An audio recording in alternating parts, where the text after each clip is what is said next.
G'day everyone, I'm Griff and welcome to the AFLW Fantasy Round 2 review for season 2026. Had a very good week this week, moved up around 250 spots from 314th to 69th, and yeah, things are looking a bit better than round 1. I fixed up some of my rookies, had some frustrating trade outs as well, which I'll start off with, but overall the team's looking pretty good. So I'll just go to my trades from last week. So I ended up sticking with the trades that I showed you guys in my round 1 review video. I was originally trading Blackburn out, and then we got the injury news after I decided to make that trade, which just made it even more obvious of a trade to make. So happy with that. Now, my other two trade outs were Eaton and Quigley, who went 79 and 68 respectively, as you can see, which is very frustrating. But overall, I'm okay with it because we got Usher in, who I think looks like a good footballer, looks like someone who will make more money. Maybe I could have kept one of the other two over Juliet Kelly instead, but at the end of the day, after the round 1 performances, Eaton only had 60% TOG, which I've just been told was after 29% in the first quarter. So maybe I should have looked further into that, but it was just really hard to keep both of these players. They had low TOG, low scores, and the players I traded in ended up being fine trade-ins in the end. So we got Usher, who only dropped to 47, but thought looked okay, and Alan, who was kind of the big one that everyone needed to get this week, and I don't think it's over if you didn't, but she is going to make a lot of cash, and it's going to be a little bit hard to come back from that, I think. But you can always make up cash in other ways. Like, I don't have Janchek, who dropped another 60, I think. She's already made 200 odd K. Some Mahoney from North as well. It's made 200 odd. Healy, Oifi Healy from Freo has also made like 200k. So like, you don't need all of the rookies. As long as you get most of the good ones, I think you'll be fine. So let's get to the team. I'll go by last round score. Zippy dropped to 111. Has played 100% time on ground in both of her first 2 games, which there was concerns coming into the year around her injury, and she does still have that leg strapped, but I think, yeah, if you don't have her, she is a priority this week. Tani White, 81, 87 average. Fine, I think this is like a standard Tani White game, maybe a little bit below a standard Tani White game. And then Maddie Gay with a 75, who unfortunately we are going to have to trade out this week, with her getting injured. She was definitely going to be a top 3 defender before this, so that's quite frustrating, but everyone's in the same boat. She was, I think, 80 odd % ownership before this round, so maybe a little bit less, 60, 70. And Heads dropped a 93, which was incredible. I was really, really happy to see that. I think she had a huge last quarter. And yeah, I'm very happy that I went Heads over Thomas now, because Thomas was a late out, or just had an illness of some sort, and didn't play this week. So really happy to have Heads, and I think Heads is a pretty clear top 6. Now we'll get on to some less favourable scores. Daisy Darcy with a 39. This is frustrating because I didn't have Daisy Darcy most of the preseason, but I do still think she'll be okay. Just isn't going to make much money is the main thing. So you can see on the season she's gone down 20k, and this is someone that we picked as a value pick. I might be looking for a way to get out of her next week, but I am going to give her another week versus Geelong, and just see how she does. But Niam McLaughlin does seem to be taking up most of that ball in the backline, and Edmondson with a 55. This was looking like a disaster, then had a 40-point last quarter. I want to hold Edmondson. I think she's got some bigger scores in her. I like the role. I think she's just been a bit unlucky so far. So fine with Edmondson, but Darcy may be on the chopping block next week. Coucher was good. 38. I mean, not on my field, so that's fine. She'll tick along, I think. And then Brewer got dropped, which was very frustrating. I wish I started Healy instead. It does seem like there's always kind of one unknown Irish rookie every year that we miss. And I think Healy was the one this year. So that's unfortunate, but not much you can do. I was pretty keen on Brewer, so it is what it is, and she still might come back in at some point. Noffy was my captain, only a 112, so a down score for her, but Riddell was my highest scorer for the week, so I only lost like 12 points there, and I think most would have gone with Noffy. Riddell, Garner were good. They should just tick along all year, and we don't have to worry about them. And then Bowers I was happy with again. Scored a 121. I think Bowers' ownership is criminal. She's at 15% now, so gone up a little bit, but yeah, I'd be trying to get her in as soon as I can. And Parker just dropped a 95.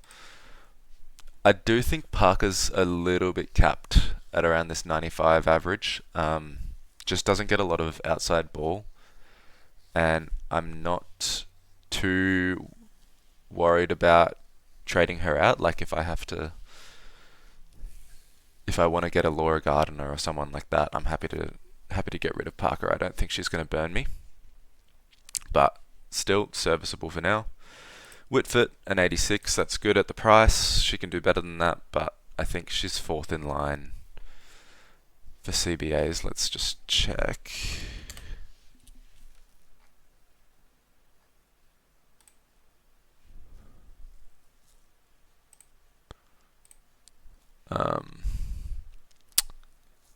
Yeah, only had 57% this week, which was third in line. Lily Goss only had 50 as well. But she's getting plenty of mid-time, and I think will make a bit more money and is fine to hold for now. Usher, honestly a bit disappointed after the 78. I feel like I got thrown for a loop a bit there with the round one scores and the signs pointing towards trading out those other two that I had in Quigley and Eaton. But she'll be fine now that we have her. Happy to just leave her there for a bit. Hopefully she ticks a bit more cash over. Bound looks awesome, playing off half forward, just links up all the time. I reckon I saw Noffy hit her up about 4 or 5 times, so clearly the players trust her, and I think she will stay at M8 for me. And now we get to Alan, who scored a 95. Didn't have very high ownership going into the round. I think it was only 12%, and not many actually ended up trading her in the end, so kind of a bit of a pod, which is a bit lucky, and she will slot in at M7 for me now. Like, have to field her. Chaplin is coming back in, so I do expect this 95 to be a bit of an anomaly across the year, but just very happy to have this cash ticking over, and I think some of the teams ahead of me will be missing players like Allen, and that's how we can jump the rest of the pack. Lappin has been a bit disappointing so far. Has lost most of her mid time if we go to Gold Coast's CBA rotation. Her and Usher both in that kind of 10% area now, um, which isn't ideal, but Hatchard, Rowbottom, and Single are the clear top three, and hopefully these two can just tick along with some okay scores, make a bit more cash.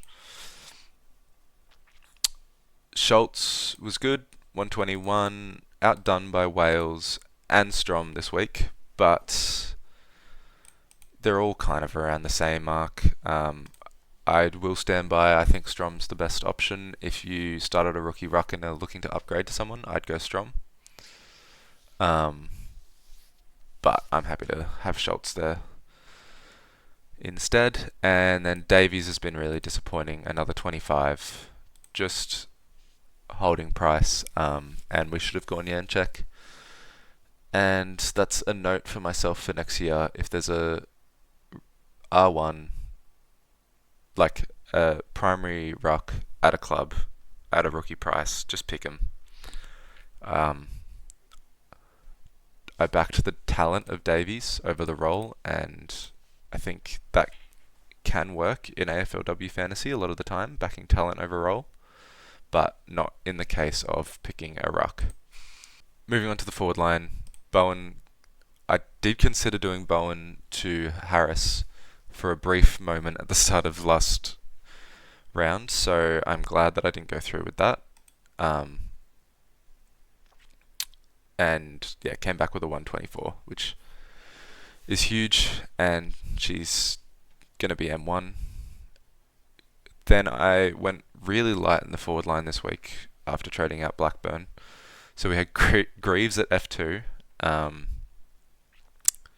with a 43, which is very disappointing. And the Tigers, which is my team, by the way, fucked around with her role a bit, which is annoying because she should be one of our top two CBA getters, in my opinion.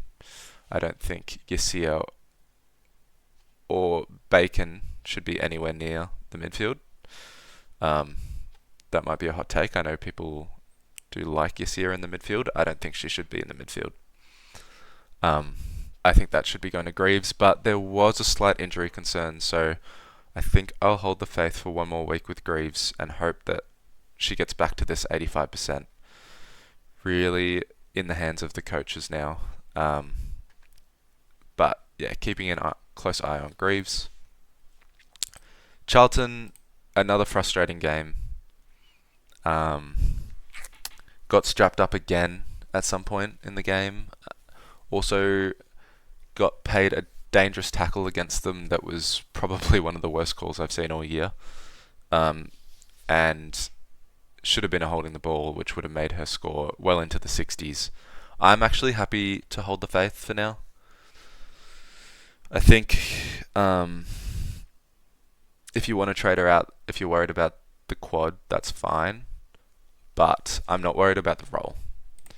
And I think that's the main thing that we should be looking at with Charlton, as she has gone 75 across a year before. And I think trading her out has far more potential to burn me than some of these other rookies. If we just go look at Adelaide's CBAs, Goodwin and Noffy have the most, which is fair enough. But it's a very tight rotation with Charlton and Kelly too. Kelly got 80% this week, so pretty happy that I've started her. But still not convinced on the job security. I could see her being out next week, so we'll just keep monitoring the mid-rotation at Adelaide, but I'm happy to hold Charlton for now. Skepper was okay, 48. I think this is kind of her floor. I don't think she'll have too many games lower than that, but I think this is around what she'll do a lot of the time. Happy to have her. She is a good player, talented player, and I thought she looked good. Young, this could have been a bigger score, but can't scoff at a 63. I think she'll be one of the last people that I look to trade out in the forward line, if not a keeper. And then Yasir with a 27. This pissed me off, to be honest, because I don't like Yasir as a CBA mid whatsoever. I'm a Richmond fan, and I think it's just not the right role for her. Hence why I benched her in round 1, which she dropped an 80. So I felt like I had to bring her on field in round 2 after the 80, and she drops a 27. So I feel a little bit hard done by there, but I have been lucky in a lot of other areas, so I'm not going to harp on that too much, but I might look to get rid of Yasir this week. I'm not really a fan of her as a pick, to be honest. Slocum ticked over with a 40. This has been just kind of an unnecessary pick. She hasn't really made any money. It's been a bit unnecessary of a pick. And I would have preferred to have just started Skepper, I think, in the first place. And then Barwin and 19. Pretty shocking. Might get dropped, but if not, she's just ticking along, filling a spot. So that's fine for now. Never going to be on field for me. And then Juliet Kelly is one. I kind of see Juliet Kelly as the heart of this team. You know, pod rookie, has a good role, and yeah, quite enjoyable to watch because I think her floor will be about this 40 when she is playing. I'm just a little bit worried about the job security. So if Juliet Kelly is dropped, I'll probably look to move her on, but otherwise I'm happy to own. And yes, I'll go through everything the same way that I did last week, which was line by line. In the defence, Lucas Rod is one that I'm just keeping an eye on, waiting for them to drop in price a bit. Chaplin should be back this week, but I don't think it's going to be the same scoring that we saw last year now that Allen's back there. I think she'll probably be around a 70, 65, 70. So, yeah, not keen on Chaplin this year. Webster's the one who I'm a little bit worried about fading. Mid-90s in both of the first 2 rounds, and I am worried that this is just a clear top 6 defender now. The role looks really good. She's getting kick-ins more than she's ever gotten before, and she's kind of coming into her prime as well. I will be looking to get Webster in. It's not a guarantee, but I am worried that this is a top 6 defender that I'm going to want for the rest of the year, and if I don't get her now, I might lose the chance, as she's already risen 160k. O'Shea has been good, but not interested. Same with Conan. Thomas, we'll have a look at this week, but I'm not too interested. Richo's been really good. I think if you started her, that's a great pick, but I think I'm just going to leave that one now. McCormick is only really an option to me if Lucas Rod gets injured at any point, which fingers crossed doesn't happen. And Emma O'Driscoll looked good in her first game back, but I'm not going to pick her based on one score. Swanson, if Thomas was to be out, I think we can expect Swanson to be a top 6 defender. With Thomas out this week, a 122. Not saying this is going to be the norm, but she does have that level of potential. And then Serene Watson was the big one. Dropped a 29, which I'm pretty happy that I managed to fade her. I had reasons behind fading Serene Watson in the preseason. I was a little bit worried about Lambert. And if we look at the kick-ins this week, Lambert took 3, and Watson only took 1, which I don't think is going to happen most weeks, but I think it was just worth the flag in pre-season, and I feel like that fade has paid off. But I will be looking to get her in as soon as possible, maybe even this week.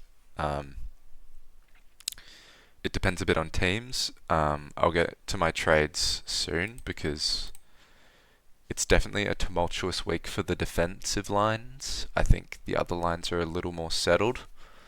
So Watson's definitely one I'm looking at this week, but it will depend on teams a bit what I do. Going through the rest of this, not too interested in any of these players.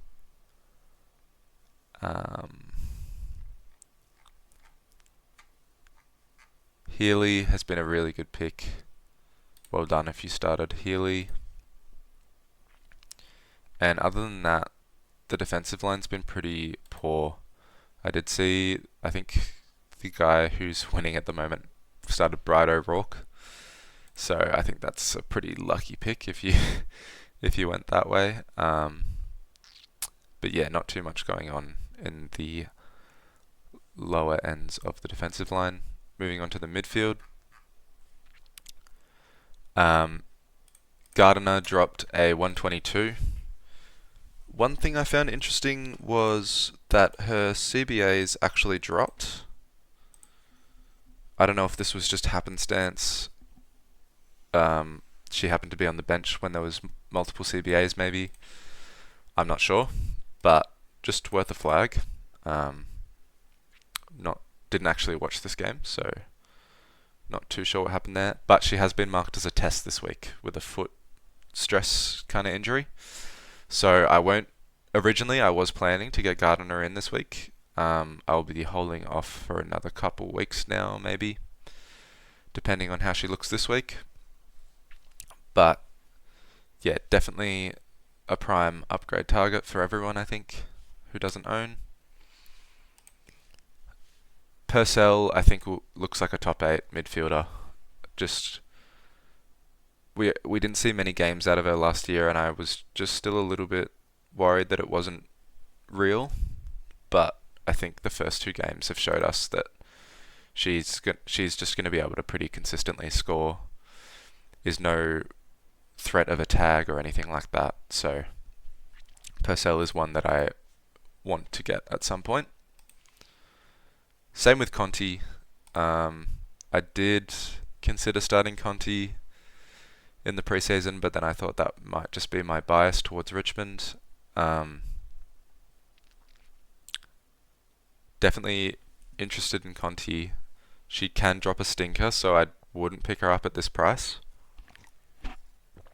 I'd wait till at least for her to at least be sub 1 mil. But definitely a good option this year. Rowbottom, worth looking at. And then the other one I was looking at is Maddie Prasparkas. So far this year, she's dropped a 95 in round 1 and a 108 in round 2. I won't bring her in this week, but the thing that's intriguing me, obviously she's got the midfield role. Highest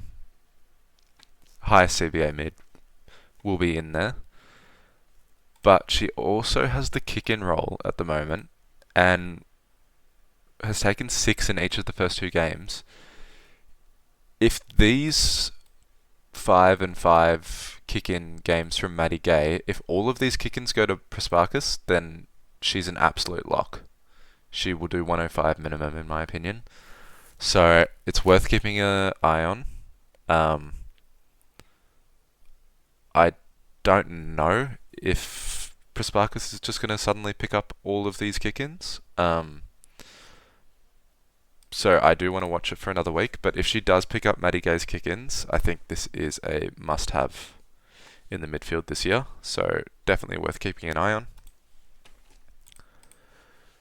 And other than that, Roberts is really the main one that I'm hoping to get as soon as I can. has a break even of 107 now, so she's kind of bottomed out. I don't really have a good way of getting her in this week. I don't really want to trade out any of my rookie mids, so not one that I'm looking at yet, but as soon as I can, I will be looking to get in Roberts because it'll be a missed opportunity if she goes back up in price and I haven't grabbed her. Other than that, I'm going to move on to the forward line because I don't think the rucks are really worth talking about. I've already said most of what I think about that. Pritchard without Blackburn for 5 to 6 weeks is interesting, but not one I'm going to just jump on straight away. I do want to see it for at least another week. So, moving on to the forward line. So many options. It's honestly a bit overwhelming, the forward line this year. I have been making I've been trying to box them into different tiers, all the forwards. I think Bowen's in a tier of her own. She'll be clear number one forward.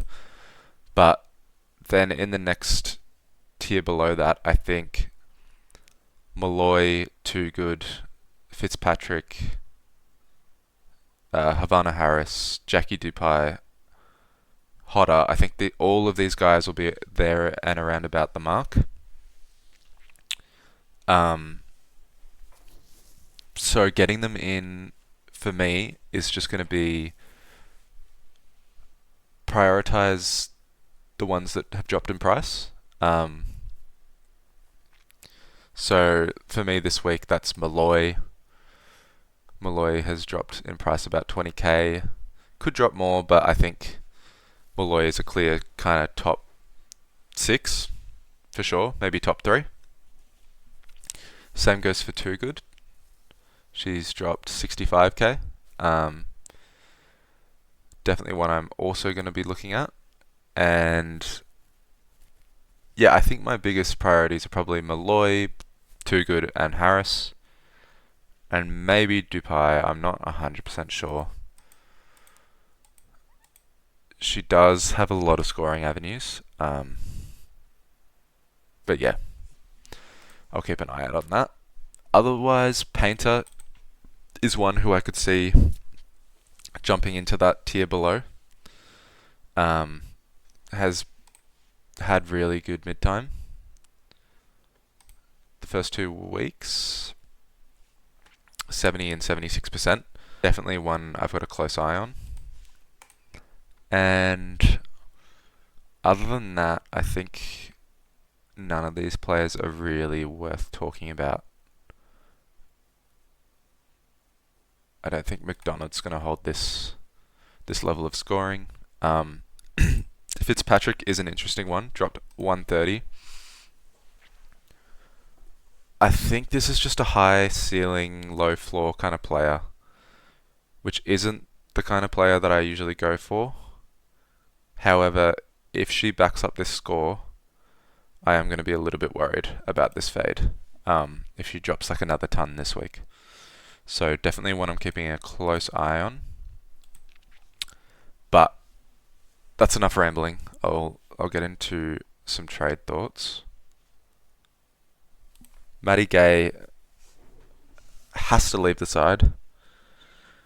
And the person at the moment who I think I'm probably trading out no matter what is Yasia. Maybe you could call it a rage trade. I'm just not convinced that she can score, even in the midfield. And I much prefer the likes of Greaves, Charlton, Skepper, and Young. I trust these guys a lot more. I think they have a higher chance of burning me.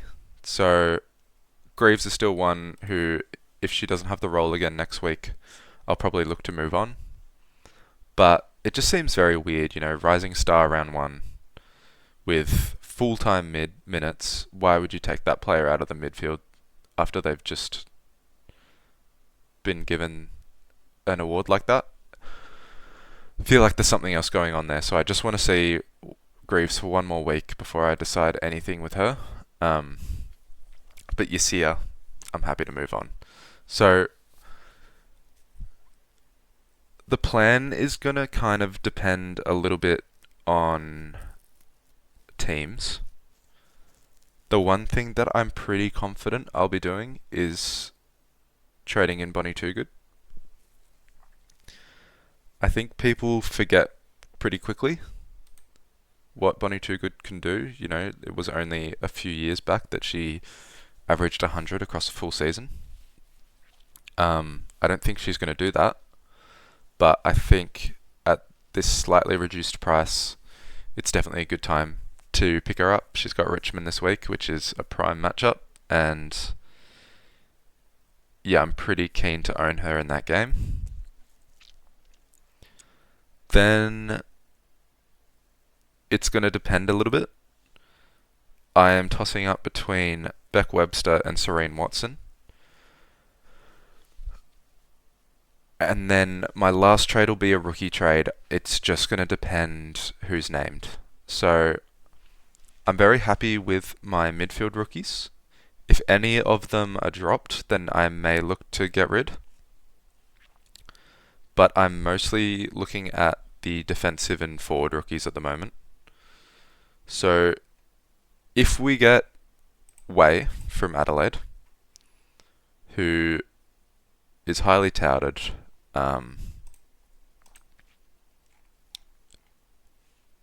could be a really good option. I'm just not convinced that she'll be named.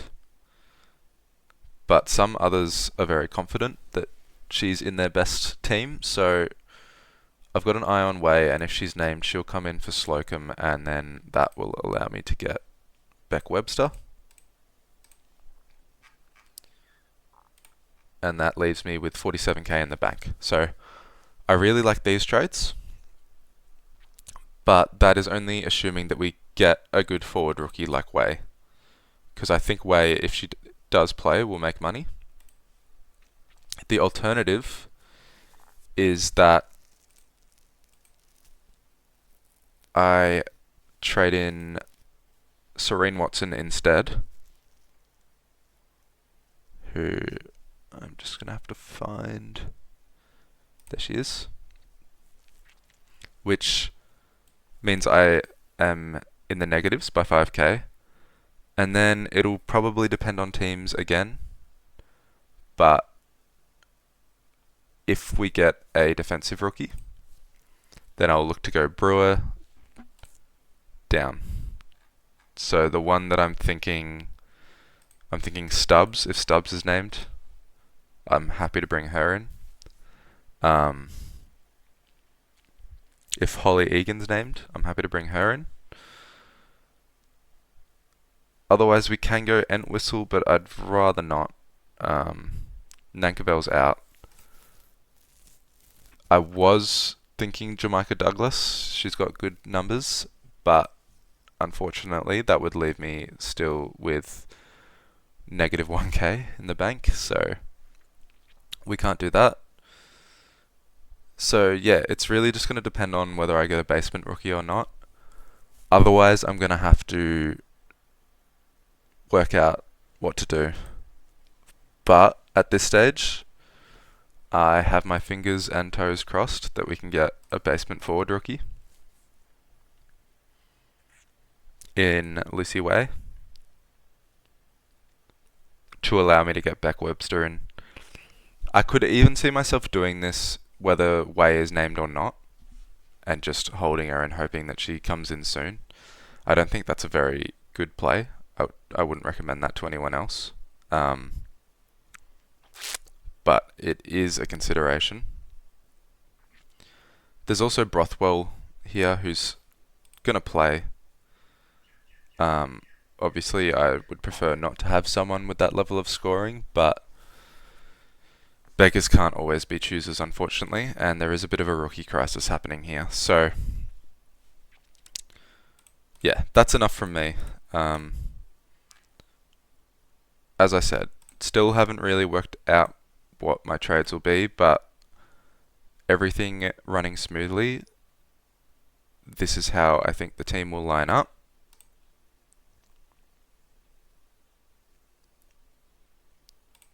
Let me just get this in price order.